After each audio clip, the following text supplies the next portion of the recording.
Bum bum bum bum bum bum. He's doing it. It's that day. Yeah. Hello, everybody. What is going on? It's Infinity War. It's here. It's out. We've seen it. Yep. I'm stoked. In I here. I'm about 30 minutes removed. You're about 2.5 hours removed. Yes. Yes. I caught it at the noon showing today, and I'll tell you what, my theater was surprisingly silent. Silent. Like, As oh, in everyone was quiet, or as in there was hardly anyone there, and that's why it was everybody quiet. was quiet. Okay, that's good. It's good, and I get it for the impact of so many of the events that happened in this film. I get that, but no, everyone was they were into it. Everybody was dedicated. No random fussing and all that stuff. But yeah, man, I don't even know where to start. Well, I I know where to start. So this is Chris. That's Ian. You're forgetting the basics, sir. I said Ian here along with Chris. Okay. Well, then I just ignored you because I was so enthralled with your version of the theme. Normally we, for these bigger AAA movies, we'll do two videos. We'll do a non-spoiler and a spoiler. We're gonna do them all in one. We're gonna do non-spoiler. Then we're gonna rate it, and then we're gonna go into spoiler. So it's gonna be one big video. Cool. Yeah, and the main reason for that is one, we want to, we really want to start talking about this. But the second reason for that is non-spoiler. I mean, the movie itself, to talk about the marketing campaign for this Yeah. was one big fucking swerve. Like half of what you saw was a swerve. Yeah. Which is something that Disney's been doing, not just with the Marvel movies, but with a lot of the Star Wars ones too. A lot of the scenes you never even see, or they've been altered for marketing. Very very similar here. If you've been watching the trailers and watching all that stuff, and you didn't want to totally spoil the movie, but you want to have some idea what's going on, no, it's things are different. Yeah. Things are definitely different. So. But we're going to try to go into non-spoiler. I'm going to try to catch Captain Spoiler here. Make sure he doesn't spoil anything while we're in non-spoilers. Yeah, so overall feeling. Epic. Yeah, that's I think that's a good place to start. It's a good place to start and finish. Yeah.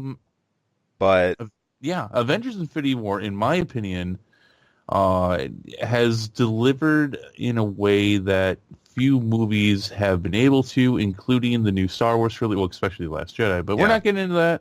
But even the return with The Force Awakens, even with Rogue One, with the kind of build up that you've had with that, this is now, and again, for those of you who don't know, this is one of a two-part movies. right. This is one half. There's another one coming next year. They've already shot it. I'm sure they'll end up doing some reshoots and everything, but they shot these at the same time. We're going to get the second half of this next year. And I think that is important to know. Even in a non-spoiler capacity, it's important to know you're only getting half the story right now. Right. Right. I know some of the early reviews for this that came in. I'm already seeing a pretty high score on Rotten Tomatoes, but just some of the impressions, some of the shock, some of everything that this film left behind made me wonder how many people actually know that. I know those with their ear close to the ground who follow Marvel closely and who follow these movies a lot. That's baked in. Right. We know, but yeah, if this is one, if you come into your guard dropped and not knowing it's sequential, it could leave you stunned.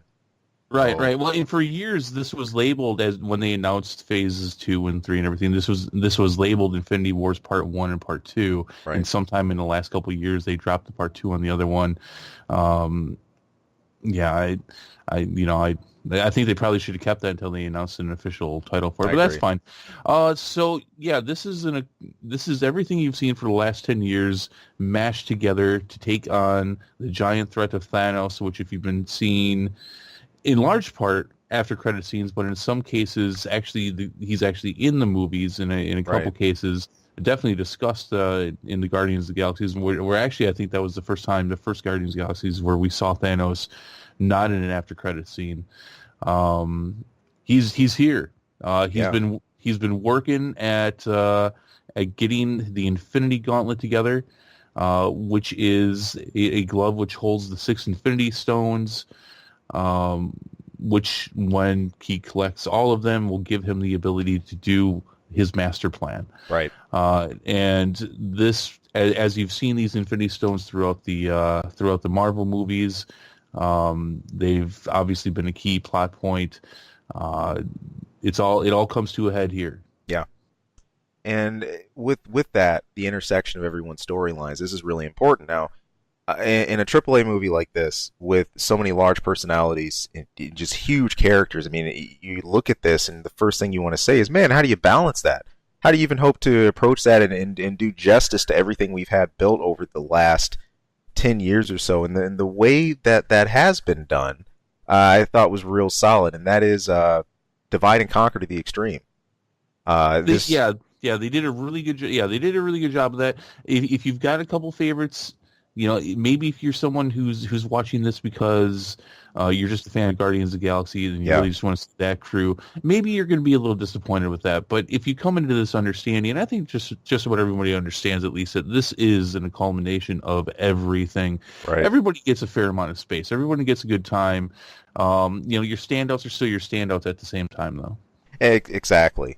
And looking at that, the standouts that, of course, have caused, but the personality issues, the ones that who just can't work together. Of course, looking at Tony Stark and Steve Rogers, the fallout of Civil War.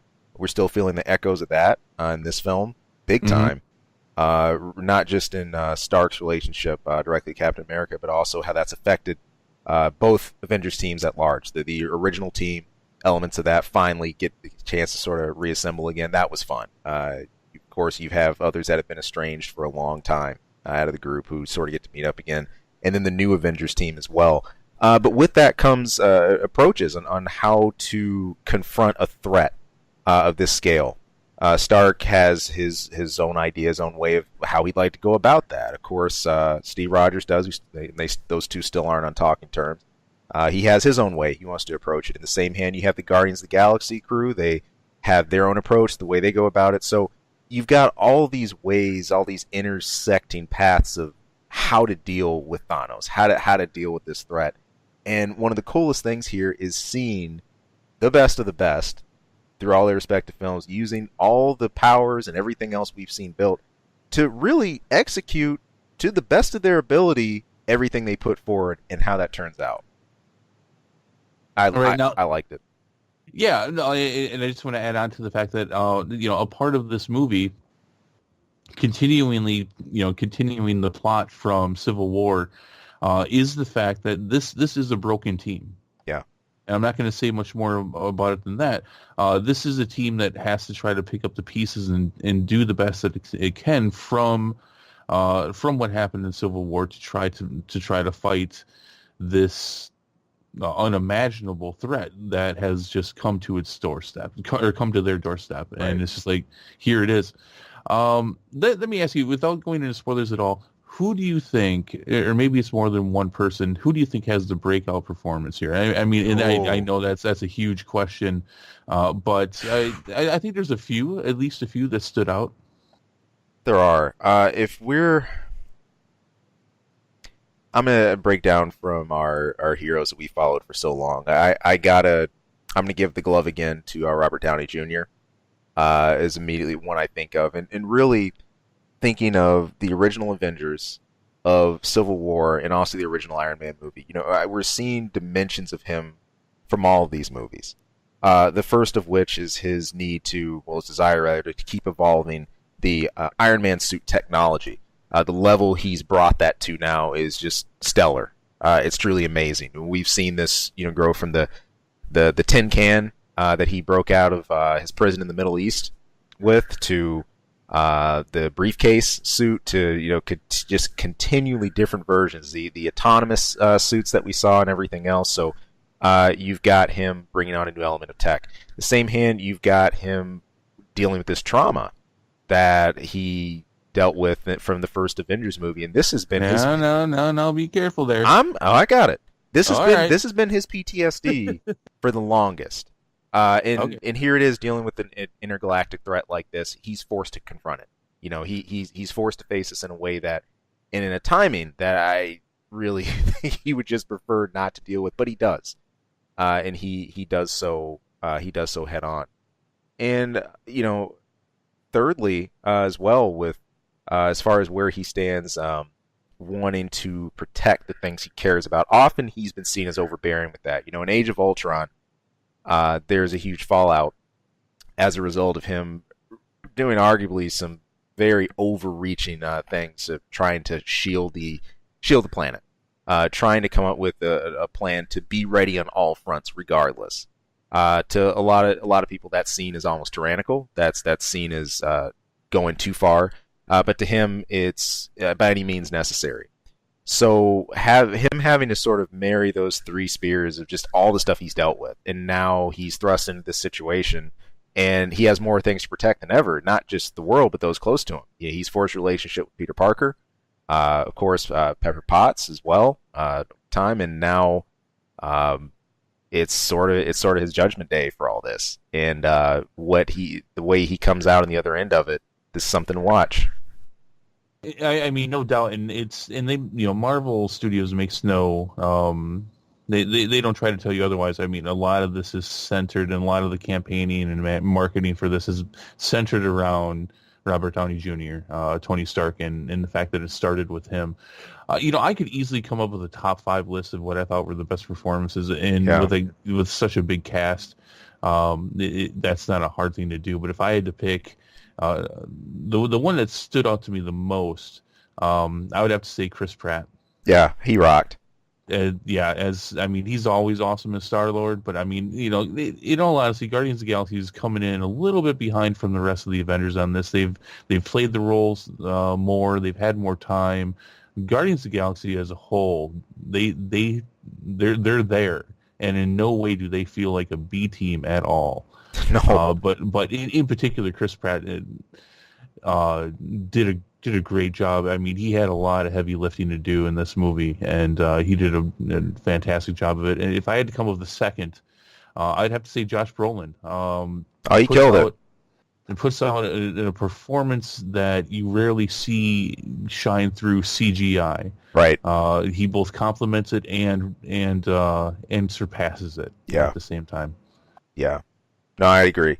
It would take me some time to actually come up with that best of 3 or best of 5 list itself, but this is another huge draw to this movie. This is continuing a trend. I think that Marvel's just acknowledged, look, their base. We've grown with them through these movies, and I love how we're getting increasingly complex villains, not just paper tigers or tyrants.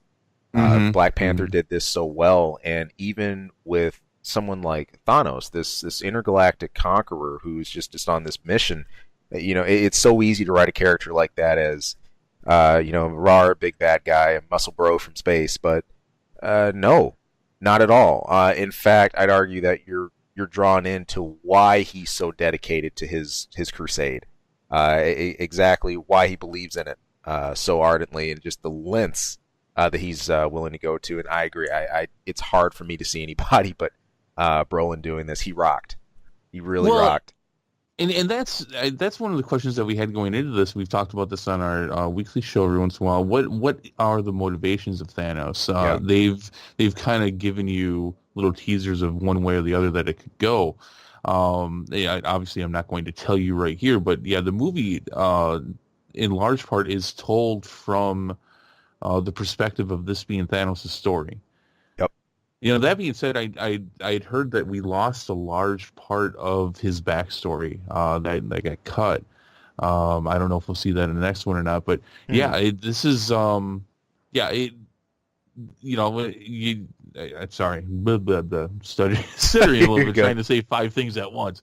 No, agreed. I mean, just like in Black Panther, where we had an enormously strong villain as far as how well they were acted and the story behind them, we get it again. Yeah. I think Marvel has been listening to that complaint for a while, and finally have been able to deliver on some serious villains. Big time. So a couple other things, just real quick, without really spoiling anything. One of the, like I said, there are some swerves, um, almost false advertising. Not that I've seen Marvel really say it, but people talk about it. Right? Uh, you do not get everybody in this movie. No. So that needs to be said. I'm not going to tell you who. That being said, there are definitely surprise characters in this movie, and that's all I'm going to say on that too. Oh yeah. Oh yeah. Uh, but yeah, this definitely feels like a perfect job. Not that I mean, there's no precedent to this. No one's done this before. No. But just like in the first Avengers movie when they brought everybody together, this feels like a perfectly done scenario, bringing everybody into one movie and telling this giant story that they've been building up for 10 years. I can't imagine how they would have done it better. I could imagine how Same they could here. have done it differently, but I don't know if they could have done it any better. And the exciting part about that, looking at it, is not just chartering the end to this large story we have and putting a cap on the Avengers arc and the things we've gotten used to, but also seeding the grounds and getting ready to start the next Marvel tier. What's going to be the next group of movies we've seen, and you see shades of that in this film, Mm-hmm. in the way they do that, the way they're sort of laying the groundwork, laying the foundation. Um, Most films would struggle to do one or the other. So an undertaking like this, with everything else we just mentioned, along with all the rest of the casting of personalities, is mammoth to do, and I think it's been done. I think it's been done well. I'm not a hater in any way, and I hope no one gets pissed off about this. But really, the Russo brothers have really just come to the point of making you say Joss Whedon who. I mean, with what they've done, I mean, with Winter Soldier and Civil War, and now this one, and then another one. I mean, really, they are definitely, out of all the creative people that, especially directors that have been doing Marvel movies, they are at the tippy top, and there is nowhere near the top of that mountain. The fun part about this, what I love is, even though you're in a movie where you're combining so many different characters, is that room that you do get for all the individuals to shine is awesome. The one I can think of specifically that I thought had a great time was Thor, and everything he goes through. The cool part about Mm-hmm. Marvel's Thor, what they've been able to do with him, is you think of the Thor from Legend in the storybooks, who's always doing some epic tale that's written in the halls of Asgard. Yeah, yeah, you have that. You got the big crazy stuff, slaying monsters in the Bifrost and all that. But then you've got the joke cracking Thor, and then the more serious things he has to deal with. We've seen Thor Ragnarok with Hela, constantly dealing with Loki's trickery, succeeding his father, becoming the new leader of Asgard and all that, and seeing what he's developed into now, still doing these massive epic feats in the lengths that he goes to, even without having the kingdom of Asgard itself physically existing, without having his people near and and Heimdall and everyone else who's normally surrounded him. The way he's still carrying on this legacy, I thought was just awesome. So All right. Well, just a couple basics to get out of the way.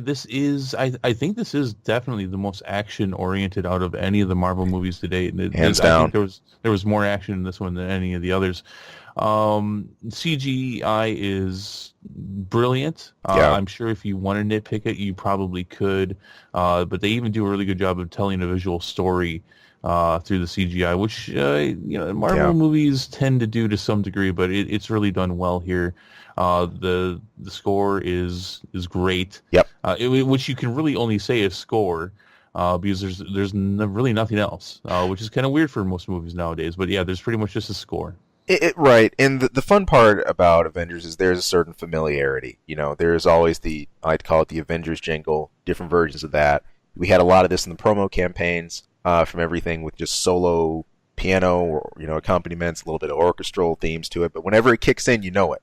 The high points are definitely the highs. The times of dread or the times of intense action definitely fit everywhere they should, in keeping that type of rhythm and that type of pace in a movie like this is yeah, pretty stellar. All right. Anything else you'd like to say in the non-spoiler category? I really want to find some things to really nitpick harder. Honestly, I know it sounds like a biased thing. I'm coming out of this still a little spellbound, and even more excited for the next part of this, for the second film that we get. But the most basic thing I'll say is, hey, if you've been following Marvel, here's your big old fat Christmas present. Yeah, I have to agree. I can't think of, trying to think of negatives. I find some things that I wish they might have done differently, or things that they could have done a little bit differently. But when I ask myself, could they have done it better? Yeah. Should they have done it better? I really don't come up with anything. Everything that I might say that I don't like, I still would have to say, but it was still done really well. Yeah. Yeah, you keep coming back to that. And I think our next part will tell us more of that. So if you have not seen everything leading up to this film, and you're at least getting yourself caught up in some of the most major films like Civil War and the others to prep yourself for this, hey, it's well worth it, and just could not recommend this any higher. This is an event of a film. This isn't something I can really just call a standalone. This is truly grand. It is more than worth the trip. All right, well, so then let's rate this thing out of 1 out of 10 Infinity Gauntlets. What would you give it? 9.5. 9.5? Yeah, because the thumb on the gauntlet broke. All right, 9.5. You know what? I've been thinking about this. I'm first one for me. I'm giving it a 10. Solid 10. I'm giving it a 10. It deserves it. It deserves it. When I say that reserving. I'm going to reserve the fact that we have only gotten half of the story, and depending on how the second half turns out, I may have to downgrade that. Right. And see, here's what's interesting. Why we sit on both sides. I was literally on the verge of 10, but I'm sort of on the other end of the fence that I have a hard time on its own, because I just know in the back of my mind, I say, hey, this is 2 parts. I want to see this in 2 parts to give my full. I get the feeling after part 2, I'm likely going to get that right on that 0.5 on up to a 10. I may well end up giving these both a 10, but we'll see. I'm waiting. Right. I want to see this as a whole. Being a little more reserved, I understand. I thought about it myself, but coming out of this and just everything, what I just saw. No, it's a 10. It's a 10. I'll take it back if I need to, but at this point, Marvel Studios earned my trust to give them the 10. Way to go! All right, there you have it. So at this point, we're gonna go into spoilers. So if you don't want to hear spoilers, you better shut it down now. Go see this movie. Yes. Go see this movie. Just don't think about it. Don't put comments in there, but don't ask us anything in the comments. Just go see this movie. Please. All right. Do yourself a favor. Okay. In starting spoilers in 3, 2, 1. All right. I can breathe.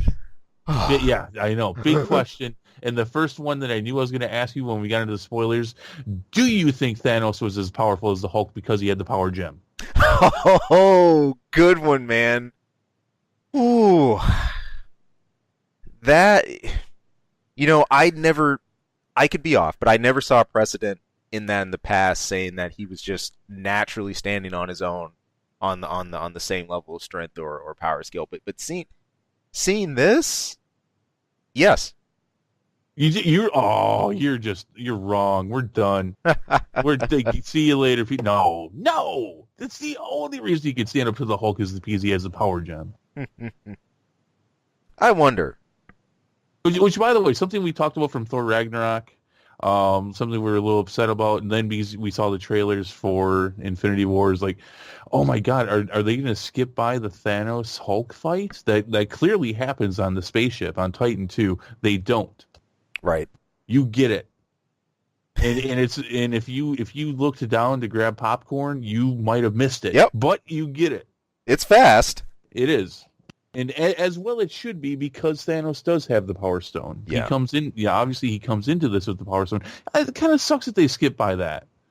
Yeah, I know that Xandar is not a big part of lore right now in the current MCU, but there's a lot of important things that come out of Xandar. And I mean, did they say he completely destroyed the planet? Or did they say that he just? I think he raided it. As far I don't know. I don't think he completely nuked the planet. Plus, that's sort of he's about to do his grand balance here anyway. So, part of me says, what would be the full validity of that? You get the stone, you smash and grab and get out. But, really, that's the pace of this. It's a giant smash and grab, and he is consistently 1, 2, 3 steps ahead of everyone the whole time.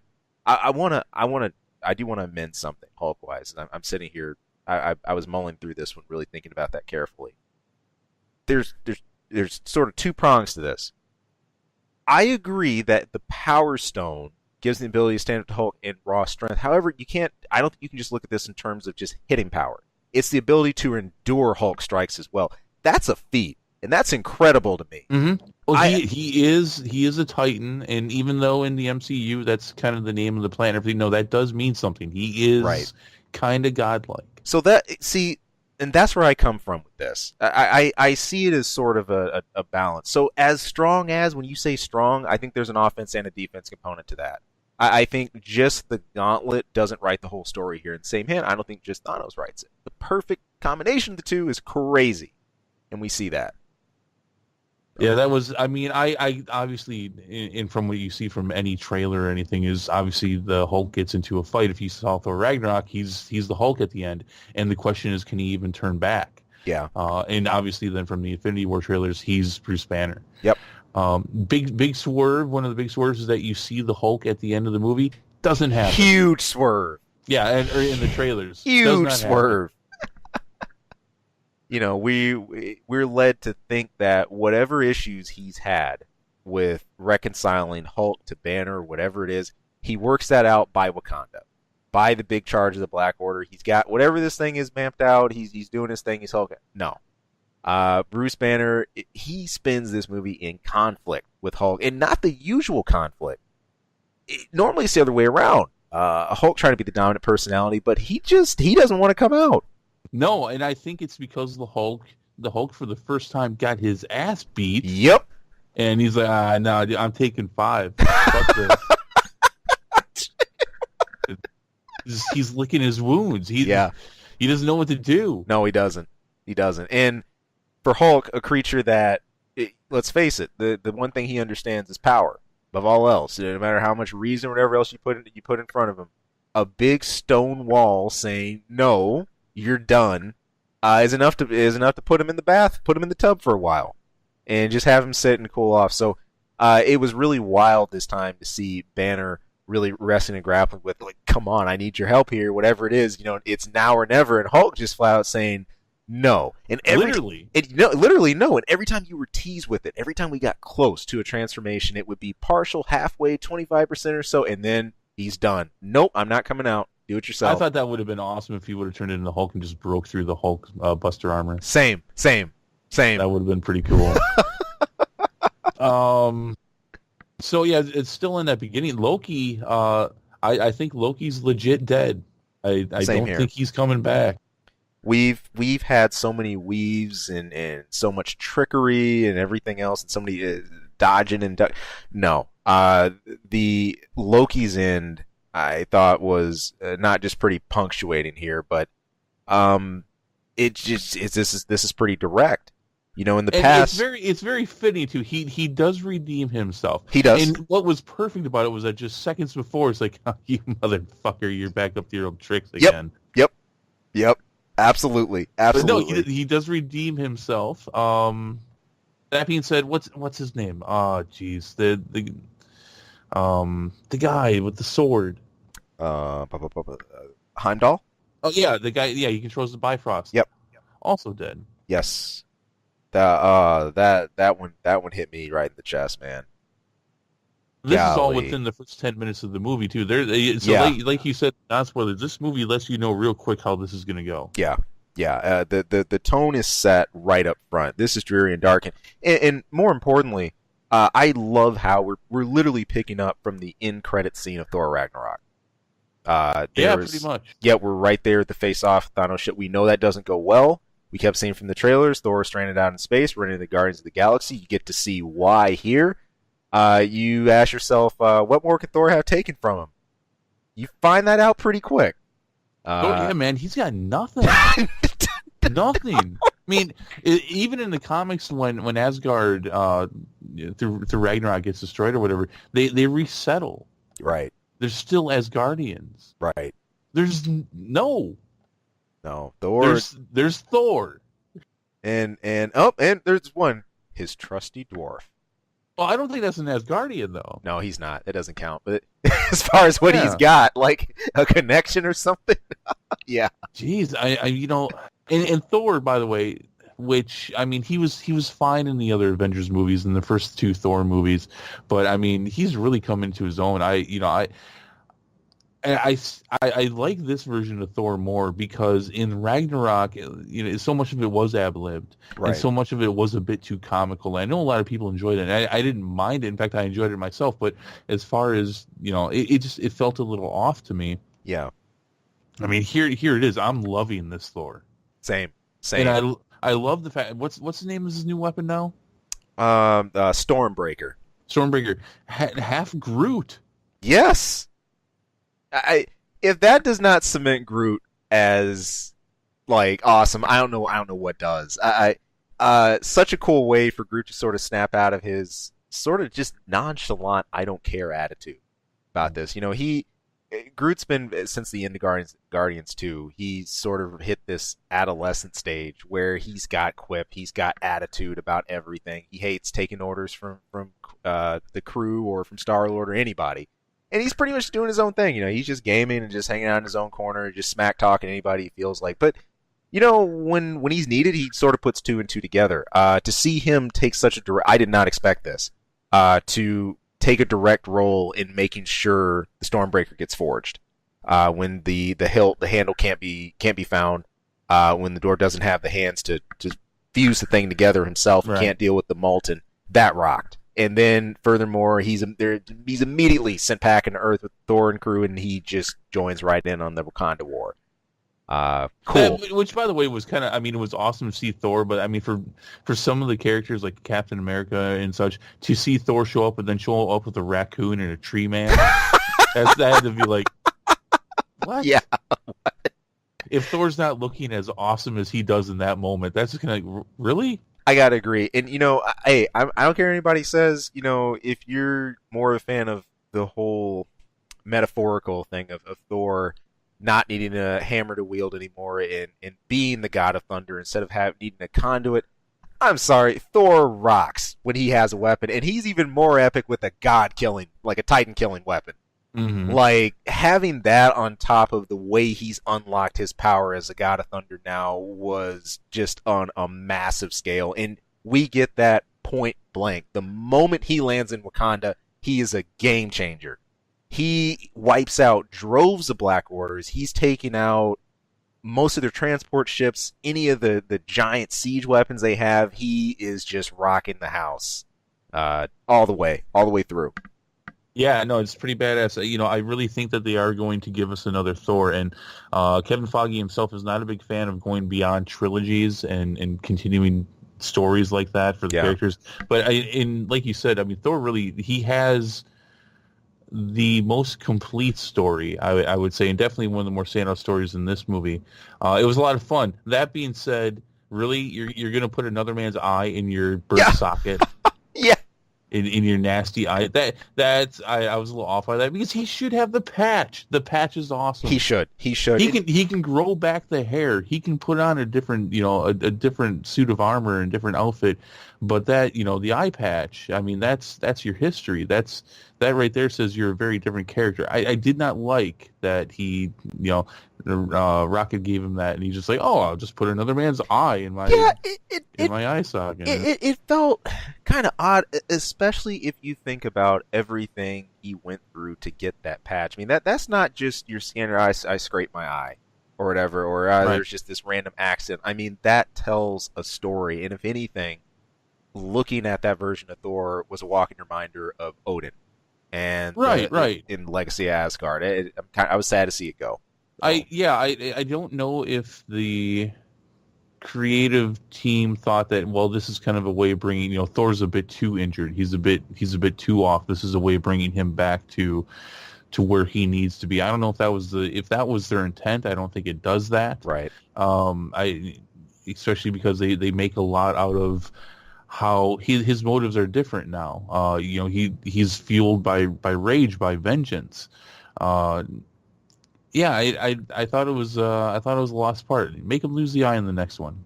Yeah. Make him lose that eye or that fake eye. That's it's And look at that! Look at that! Just with that, we found our one complaint. yeah, but definitely nothing to knock it from a 10 to a 9.5, or for you a 9.5 to a 9. It's minor because it really has nothing to do with anything. It's just a minor thing that they did in 3 seconds. Right. So, yeah. So, do we talk about do we want to talk about the 800-pound gorilla, which is obviously the end? Yeah. Okay. I think any spoiler. I think real quick, this is really important. So we were both right and wrong at the same time. Let's get that out of the way. Yes. Spider-Man is definitely, he's all over this movie, and Woo! he's awesome in it. At the same time, motherfucker dies. Yep. And I told you he's gonna die. You did. You know, Chris, in time, I found out what it was like to lose. I thought I was right. I ran from it. I dreaded it. Still arrived. No, he was great. It wasn't ever that I wanted him to die. Although part of me does, because he's got like 10 movies coming up. This isn't his story. Right. This isn't, this is about the core Avengers at the heart of it. And getting into that real quick, beautifully done story by the fact that, look, the Avengers, they're a broken team. Yep. A lot of the characters are broken, or they're not whole because of what happened with Civil War, and ultimately they lose because of it. Yeah. And I thought it was they did a beautiful job of telling that story this way. I don't know if that's obvious or not to people, but I mean, that is the heart of the story, is that they can't fight this alone. No. And they're not together. They're not truly together, and a lot of them are not whole. And this comes down to that whole plan breakdown we referred to earlier. We have different spears making different plans to deal with it. Again, Captain America, War Machine, Scarlet Witch, Black Widow, and others, and they're all in Wakanda to hold the front there, to try and keep Vision safe. Captain America himself doesn't believe in swapping lives. He wants to avoid that. Instead of having to kill one to save all or whatever else, he's done with that. He wants to defend everything. Stark believes defending means taking the fight to Thanos. He jumps a one-way ticket when Doctor Strange gets abducted by Ma. Spider-Man ends up coming along with him, even though that's one of the last things he wanted, and he ends up bumping into some of the Guardians of the Galaxy crew while he's there, and they really make their sort of ragtag team there on the fly. But he's got a much more offensive effort going on. Meanwhile, Thor really reasons himself, hey, look, the only way we're going to deal with this is if I just get like a god/titan killing class weapon. I can't think of any other way to do this, so he goes to the Forge. Well, and Thor had the best damn plan. Yes, he did. I wholeheartedly agree, but it like you said, this shows this was not only the end game, this is the fallout of the fallout. And even out of the main 4, there's really the main 3. There's Thor, there's Captain America, there's Iron Man. I mean, there's something to be said for the Hulk. Definitely, right. He is the 4th, but he hasn't had his own trilogy. He's just now starting to grow as a different character. There is no Hawkeye. Right. So I mean, that's important, and obviously Black Widow's there, but so even the core team is not all there in this movie, and they're never at one point all together, and that's important. That's part of the story. No Ant-Man either. No him. We swerved so many different ways on this. Those are 2 of my favorites. I know we'll get them. Yeah, we'll get them. I mean, they're gonna need them. They're down half the damn crew, so, if not more. Get back to that though. Yeah. If you're watching this or if you're listening to this at this point, you've probably seen the movie. If you're listening to this part of it, Thanos wins. He gets the gauntlet. He literally snaps his finger, which they didn't necessarily have to do the snap the finger. I get it. They telegraphed it's like he'll literally, he can snap his finger and have it. He doesn't need to do that. He can just blink or just nothing, just stare at you. Half of everyone's dead. Surprises on these half the universe is gone. Yep. Which meant that randomly some of our heroes disappear. Surprises for you as to who died? Absolutely. Let's start with the big one. We've just been talking about it. Spider-Man. I mean, I know it quote unquote shouldn't be a surprise, but to me it still was. Look, I had thought especially since he made it through the whole movie. That's what I was saying the whole time. I said I knew it. I knew he was gonna. I knew he was gonna make it through the base. He's not just gonna get smashed by Thanos. If something happens, it has to be like galactic level like that. And you know what? At the end of the day, I make my peace with that. So I say, hey, universe causality event. All right, okay. If that's what it took, hey, I'm cool. Well, I'm not cool because he's my favorite character. Here's the thing, though. It's like I said, this isn't one. It's not his story, and he will outshine as he did. They did it perfectly because they're like, people want to see Spider-Man. They want to see Spider-Man all over the place, and you got it. Yeah. At the same time, he's going to have he's going to have tons of movies in the future to tell his stories. I think that this Spider-Man in this universe, in this MCU, needs these kind of experiences. Yeah. He needs the loss. I mean, we haven't actually seen his origin. We're assuming there was an Uncle Ben. Right. We're assuming that he died and that he learns that lesson of with great power comes great responsibility. We haven't seen it. Right. And I think for us, we need to see some of that too. It's like, whoa, all right, dude. you need to be a little bit smarter. And that was, I didn't like that he had such a slow death. I thought that was a little cliche. Right. But at the same time, he played it perfect. I mean, he's whining. Yeah. Yeah. I thought that was perfect because he's not there yet. Right. He's not that guy yet. And it's not, as much as you get sick of Tony Stark, treating him like a kid, at the same time, it's like, oh, he really still is. He's still a kid. He's still a kid. Absolutely. And I think what made that scene so gripping is the stuff about Stark I was talking about earlier. On top of him being... this whole movie's a constant walking trigger for him in terms of PTSD, right. but having to deal with that directly in his face, someone that he mentored, often from a distance, didn't want to get him too involved, didn't want to get him in too much danger, tried to keep him on the fringes as much as he can. And the moment that he finally says it, you're an Avenger, brings him into the fold, fights alongside him, gone. It's utterly crushing. But I thought that made that scene really well. No, that was kind of crazy that actually out of that whole crew, which I think overall was just about the biggest crew, if not around the same size as the people in Wakanda, the only two people left is Nebula, who I thought was going to die, right, and Stark. Yeah.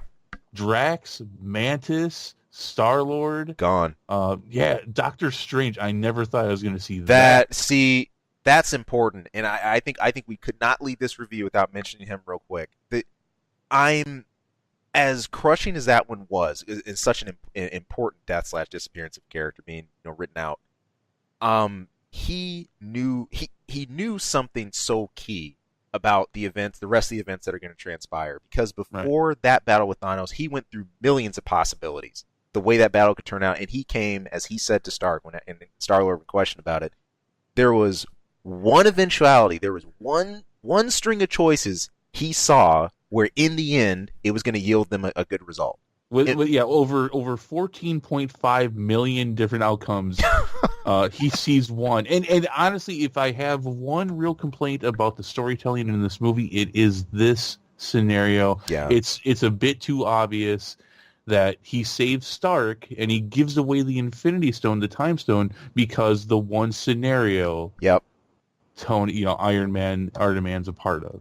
Yeah, they don't even come right out and say it, but it's very obvious. Yeah, it is. So there's some huge telegraphing there. Part of you wants to say, "Man, wish he was still around to tell us exactly what that was." Don't think we have to worry about that too much because we're gonna get that soon. It will become obvious in time. So one of my questions is, how the hell does Nebula and Stark get off of Titan? Yeah, right. Which, by the way, another question, I guess, related to that, where was Thanos at the end? Was he at Titan? Did he change his world and make it green and stuff again? Where was he? We don't know. And with his ability to rewrite... And see, here's the question. did he still have enough lingering power to do that, or did the gauntlet? I'm assuming the gauntlet. Another interesting thing there. And I don't know, and I haven't seen all the Infinity Gauntlet stories, to which there have been several throughout the MCU, several major ones, including another one coming up here within the next year. I'd never seen the Infinity Gauntlet take damage from its use. Same here. I'd never seen that before, and it was like, it was smoking too, wasn't it? It was. It was almost like kind of like charred looking and everything like that. So I was trying to figure out, all right, what was the deal? How much control did he still have in the end?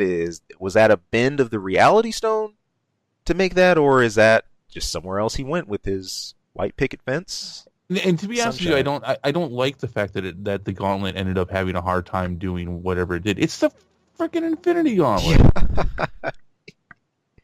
Now. Maybe it was just the glove. Maybe that's just what it was the glove that was having a hard time. And I think we got to base this real quick, because in the past, and now I don't know all the origins behind its forging in the original comics and stuff like that, but I think it's important in this world we have painted for us here to look at how it was made.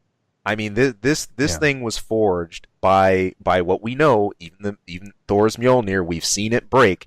It's destructible. Like the things that are forged from that star by that race of dwarves are not immortal weapons. While they're amazing, while they can do crazy reality bending stuff, they're not unbreakable.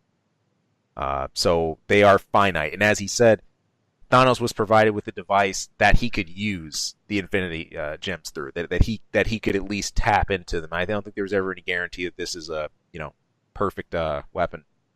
Going back to those that we lost at the end, though, those that were in Wakanda, I was not surprised by any of them at all, except Black Panther. Black Panther. Oh, man.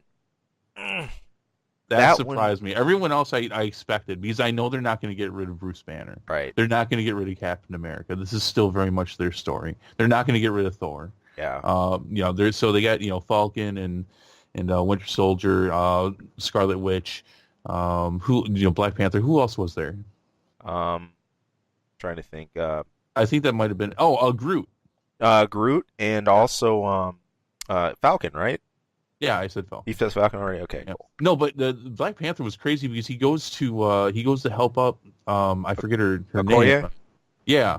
He goes to help her out, and then he's the one dissolving. Yeah. He's like, whoa. That took me back about five. Ironic. The last words he says was, "This is no place to die." And then he fades. Yeah. Oh, knife to the gut, man.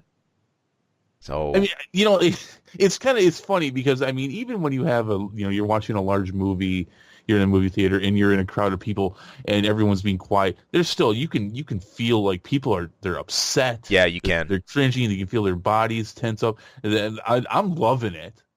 I'm fucking loving every second. Because here's the thing. I mean, if you know enough about the stories for the Infinity Gauntlet, this has to happen. Yeah. Thanos has to win. Yeah. If the Avengers were in a different state than they are, then I would say something different. But this, the whole story is, like I was saying, you're in your ego, your pride, your bad decisions have put you in this place to where you cannot win. Right. And now this has happened, and you failed everyone. I mean, it's no perfectly said than when Captain America is just sitting there defeated on the ground and just says, "Oh God." Yeah. When Cap of all, man, it's bad. He realizes the weight of what's happening. He does, and it's done so well. A couple other things off of that topic. No Silver Surfer. No, not confirmed, but definitely played to. Right, definitely. He definitely played us on that one. Which fits though. It would have been kind of weird to see him. It would have been, especially with what we have confirmed through the end credit scene too. Right. Yeah. Just real quick. Oh man, and yeah. So by the way, and I forgot to say this in the first one. If you haven't seen it yet, only one end credit scene at the very end of the credits. Yep. This one's real important too. Of course, a cosmic level event like this is going to cause a hero of or someone of a similar scale step in on this. And it's such a cool way we get brought into this. Now, first of all, we haven't seen Nick Fury in ages. We see him again, finally. For a moment. Yeah, for a moment, as the Infinity Gauntlet correction is triggering, as it's happening, as people are just getting erased and wiped out. Happens to Nick Fury too, but before he goes, he manages to get a hold of this device, and he sends a coded message to none other, and all we see is just the icon, Captain Marvel.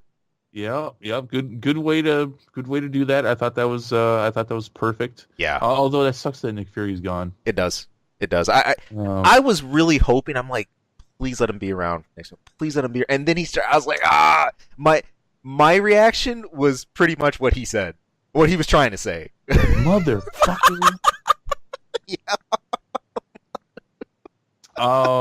But other people who didn't die from that event, Vision. Right. Plucked right out of his skull with just destroying his skull with it. Can we call this Vision's bad day? I mean, yeah. If we look at this, look, from when Vision comes, I mean, dude's just trying to, take it steady, take it easy. He's chilling out with Scarlet Witch in Scotland, having a good night in the town, and he gets run through the chest by a Black Order member. He can get stabbed a lot. Yes, he's a lot of damage. He's durable. He's real durable. Because he was durable. He was. But I don't think we're getting Vision back. No, I don't think we are. He goes through multiple impalings. He's got a Black Order biting at his heels about the whole film. Everybody's trying to yank that stone out of his head. Finally Thanos gets to him, and just no mercy, no turning back, pulls it, pops in the gauntlet, and that's it for Vision. Perfectly done, by the way. I mean, a couple things that they're like, they tease it the whole time because everyone most people even before they see this movie, what are they going to do with Vision? Are they really going to just pull that gem right out of his skull? Yes, they do. Yep. But even better on that is the story to it, and the horrible story that Scarlet Witch ends up having to be the person to destroy him. Yeah. Which is a big plot in the story that let's avoid that. We don't sacrifice ourselves. But she ends up having to do that. All hope's lost. Everyone's defeated. And then Thanos is just like, nope. Yep. And just reverses time. As that was happening, I just kept saying, I just kept repeating myself, too late, too late, too late, too late. And I couldn't help but think, if that started off, if that happened at an earlier moment in the film, do you think that would have made a difference at all? Let's just say, I don't know, halfway through, Scarlet Witch just outright kills him. Yeah, no, definitely, because he had just acquired the Time Stone. Right. So, yeah, if that had happened earlier in the movie, he wouldn't have had the Time Stone. He would have known when to go back in time, or even where. Right. He hadn't seen the event. Because that was the whole thing, is ultimately if you destroy the Mind Stone, Vision Stone, then he can't have the Infinity Gauntlet. He can't just erase half of the sentient beings in the universe. Exactly. Which I thought was key. I know a counter argument to that might be, well, all he needs to do is, find a general area and keep rewinding back to when and where, because it's but no, as you said, he could spend an infinite amount of time doing that himself. Yeah, he could. He could, but that seems like something very counterproductive. Yeah, I don't. Yeah, I don't really see that turning out, but. Man. But that at the same time, that goes into the failure of the Avengers. Yes, it does. It's because they failed. Now, because I think you wanted to move on to something. Can I talk about something real quick? No. Maybe it was the same thing. Go ahead. I think, and I'm not sure yet, probably the best part of this movie was the fight with Thanos against Star-Lord and Spider-Man and Iron Man. I agree. Drax and just all of them when they're all on them. And that was probably the best part of the whole movie. Yeah, everyone putting all their powers on the line to every extent they can, and they actually managed to it's the best crack anybody had. If you ask me, out of the whole film, they get to the point where he's subdued, at least just for a time, for them to try to get the gauntlet loose, for them to try to find a way out of this, and Star-Lord kind of spoils the day. He does, but at the same time, it was his plan. It was. as he says. It was. So Yes. he spoiled his own plan, which I think you get to do. Yeah. Generally speaking, if it was your plan, was you get to spoil it. I think that's generally how that works. No, it only cost half the universe. Don't worry. Yeah. Well, so now let's talk about the last person now. So we've been talking about the deaths that happen after he gets the gauntlet. He actually succeeds in what his plan was, and then we've been talking about the deaths that happened before that. Right. And so the last one is Gamora. Yes. And yes. I knew Gamora was going to be a huge part of this story. Did I think she was going to die? Not even close. Right. Right. And this is key, and definitely some things I some stuff I didn't expect here, and also some excellent development for Thanos as well. Yeah. Now this is important the way this ties in. You know, he's been searching for. Heck, we as fans have been constantly asking, "Where's the Soul Stone?" We keep looking at places it could be, and it was nowhere where any of us thought. A lot of people thought it was Wakanda at first, but it is way out there on. I'm forgetting the name of the planet now. Start with the K. That's all right. Gamora knew Vladimir or something, or I like that. Valdum or something like that. Right. Yeah. She'd apparently destroyed the map, and she gave a half-truth to Thanos initially that she swore she had never found it, which is true. She had never found it, but she knew where it was. Under coercion and looking at her sister getting wiped out, she caves in, tells Thanos where it's at, and they take a trip there together, and they find Red Skull. That was so awesome. Holy crap! Those of you that have been watching, dude took a cosmic roller coaster at the end of Captain America, and we thought he was baked for good. But here he is, Red Skull. I mean, and I think that was the biggest fanfare of the whole thing. And that, in comic book movies are generally filled with fanfare, but I mean, MCU at this point, after 10 years of developing things themselves, in their own universe, you don't really feel that too much anymore. But I think that was because that's really been one of the biggest questions and one of the biggest requests. We want to see Red Skull again. We want to see what happened to him. Where's Red Skull? Yeah, there he is. And at first I'm like, is that Skeletor? Yeah, no, right. No. But it really did look like Skeletor, but no, I didn't think that was. But yeah, that was nuts. Yeah, man, and he's been. He's obviously, besides his mentality change, I mean, he goes from hardcore Nazi leader seeking Infinity Stones and super tech to, really mellowing out and being a guide about to Thanos about the Soul Stone, frankly. He leads him to this precipice and basically says, hey, look, if you want this thing, you got to give up what it is you love most. And as typically a lot of villains are, we like to believe, Thanos is painted out to be this tyrant who loves no one, who truly cares for no one. And Gamora herself even says this, this is the defeat I wanted to see for you because you love no one and you know you're defeated and you cannot get a hold of this gem. And she couldn't have been more wrong. His affection for her was genuine. Even though which could easily be mistaken considering he wants to kill half of everything. Yes. So I can understand why she didn't quite believe that she could love a thing. Yes. And I think this is one of the really cool branches here that adds a good chunk of depth to this character. This isn't just a genocidal maniac. It's someone who really believes in his crusade is just cosmically ordained, but he really, really did have something he cared about. And to complete his quest and just to fulfill this, he has to kill Gamora, and he does it. He does it. He goes through it. He just clean throws her off a cliff, and end of story. He gets the stone, and he's off to his next location. And this sort of comes back later. I love that moment once he's lost the gauntlet, and he's sort of in that transient space where he's seated, and he sees Child Gamora again, and he's asked, how much did you lose? Everything. He said, well, was it worth it? And yeah, it was. Yeah. So, wow. Yeah, he's a jackass. He's a jackass. Yeah. Get over yourself. You're so goddamn right. You just see that. You just think he's so goddamn right. But yeah, why does he think he's so goddamn? See, and this is what I'm so interested to see. Either in two ways. I'm sure once we get the Blu-ray release of this, we'll have maybe an extended edition, but also in the second movie. Like you said, there's some backstory we have cut here. I think the little we did get was fine. It was mostly from Gamora's perspective, but it's also what I'm waiting to see. And I think that's going to give me at least a full picture of this, because in my opinion, it's hard to paint Infinity War as Thanos' story without knowing the full motivations for said story. That's what I want to see so bad, Right. and that is the only microscopic thing that I've dinged off for just waiting a little bit longer for that. And unlike a lot of the main plots for Thanos in the comics, which usually has to do with the god Death and making her happy, which is a lot of why he does a lot of these things with the Infinity Gauntlet, that does not appear to be the reason. Right. But we don't know. They haven't actually, I mean, they've talked about it. It still could, though. They could still fit it in there. Still could.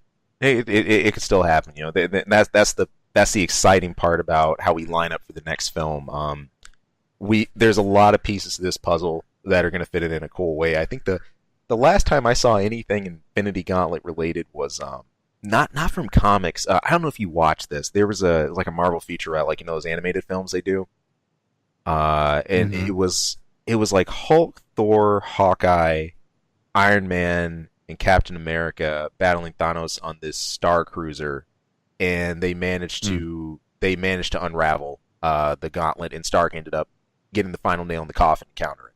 Was the Infinity the Infinity Gauntlet was only 5 gems or 6? I think it was 5. Because they did. There was an Avengers Assemble cartoon that actually ran for a few seasons, and they do take on Thanos and only has 5 gems, which is stupid. Yeah, it's like, how could you? There's 6. I don't remember which one it didn't have, but I was pissed off it wasn't there. Right. So these deaths that did happen, Vision, Loki, Gamora, these deaths that did happen prior to him just destroying half of everything that lives. Do you think they're gone for good? No. No, you don't. You don't think that this is this is what people have been wanting. They've wanted to see consequence to these heroes. We haven't really had much of it. Not all of them. Well, here, let me back up a minute. I'm sorry. The ones who were ridden out due to the cosmic event caused by the Infinity Gauntlet. Oh no, they're not gone. Right. We know that. We know there's going to be another Spider-Man. Right. There's no way there's not another Black Panther. You're stupid if you think that. Exactly. So that's on that side, that front we're safe. So let me amend that a bit. As far as just the direct story-driven hard deaths. The characters that were killed prior to it. That's it. Done deal. You think they're done? I think they're done. I think they're done. I think there could be discussion of them bringing back Vision, recreating him, because he does for many years live in the comics as he's all white and he doesn't have a personality. He's completely different. But there's a completely different story behind his creation in the comics. And so I don't know if they do that. I'm going to lean on that too. I think they're done. I think these characters are done. Yeah. And I think that's really important for the continuing growth for the characters that are involved with them directly, especially for Guardians of the Galaxy 3. Right. Especially for Star-Lord. And we know that there's going to be a Guardian of the Galaxies 3 and 4, and the cast for the group has always been ever changing. Right. And as and I think Gamora is probably my favorite female MCU character.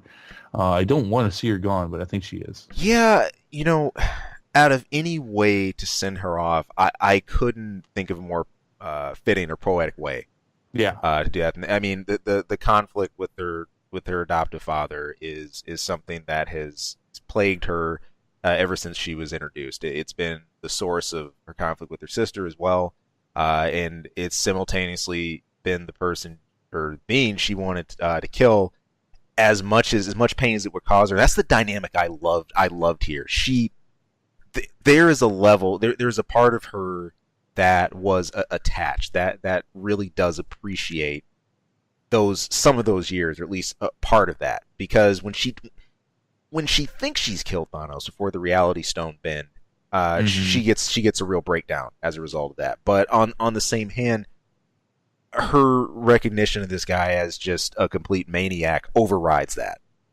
So seeing that, I can't think of a bigger way for her to go out. It does suck, but it's it matches. That was a great twist, by the way. That whole scenario when they get to nowhere and they're trying to get to reality. He's already got it. I love it. I love it. I love it. I love it. That was really good. And it shows how he's been 2 or 3, steps ahead the whole time. And again, another cool sequence, unfolding from that. I do want to comment that this had probably my favorite action scene I've ever seen in an MCU movie. And I'm not sure which one weighs a little heavier, but in fact, I'll give it to Doctor Strange versus Thanos. The sorcery battle was awesome. That was insane. And you buy it because magic is a completely different kind of power. Exactly. And you're like, well, could magic do this? Right.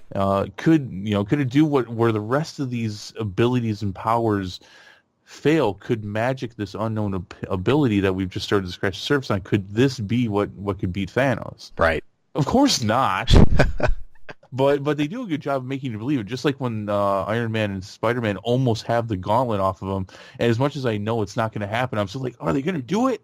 Are they going to fucking do it? I'm just sitting there watching. Oh my God, they've almost got it. Same. It's great. Pretty much everything that happened on Titan was awesome. Yeah, that was the star in spot. I got to admit, when they got there, because I kept wondering how that scene was going to unfold. I didn't know if that was like a part of Earth or whatever. But when they got, initially, I think we thought it was part of Earth, and then I think we thought it was Xandar. Yeah, we did. And then getting there, and I kind of saw that half that waning sun. I just started smiling. I was like, oh, here's where it's going to go down. These scenes are going to be insane, and they didn't disappoint at all. Unbelievable, man. I know there's other stuff, but I think we spoiled this rotten. I think so, man. Make some banana bread out of that or something. We want to know what you think of this movie. Please comment below if you liked our review, if you liked our discussion. Like, subscribe, but definitely comment below. What were your favorite parts of this movie? Where did you think it failed? Do you agree with our ratings? Who do you think it was the most standout? Which I know is almost an impossible question. Right. Your best and favorite parts of it. Let us know. Comment below. But yeah, I think that's going to do it. Right on. It's a titan of a movie. I'm sure we're going to have some echoes of this in our weekly show. We're going to be talking about going right into this weekend, actually. Oh my gosh, there's so much to talk about too because we didn't do one last week. I know. So, $5 foot long. I don't know, extended show, whatever. We'll see. Anyway, thank you all. Thank you for tuning in. As Chris was saying, hey, get on out there and check this one out. We will catch you guys soon. Tune back in for more. Hey people, thank you for tuning into this episode and taking a listen. If you like our content, if you like what you're listening to, there anything we go over, hey, please, we would not only love to hear more from you, but it's great if you could throw some support. You can subscribe right below. Also, you can toss us a line anytime. That's ksawmedia@gmail.com. Of course, you can tune in for our channel anytime for movie reviews, game reviews, a lot of random wacky stuff. Who knows what you'll hear. And of course, our episode each week where we're bringing the nerdiest things we can find, dig up, and maybe not find. Maybe the stuff that just drops in our laps. But anyway, hey, thank you so much for tuning in. Thank you for listening. We hope to hear from you again later. Take care.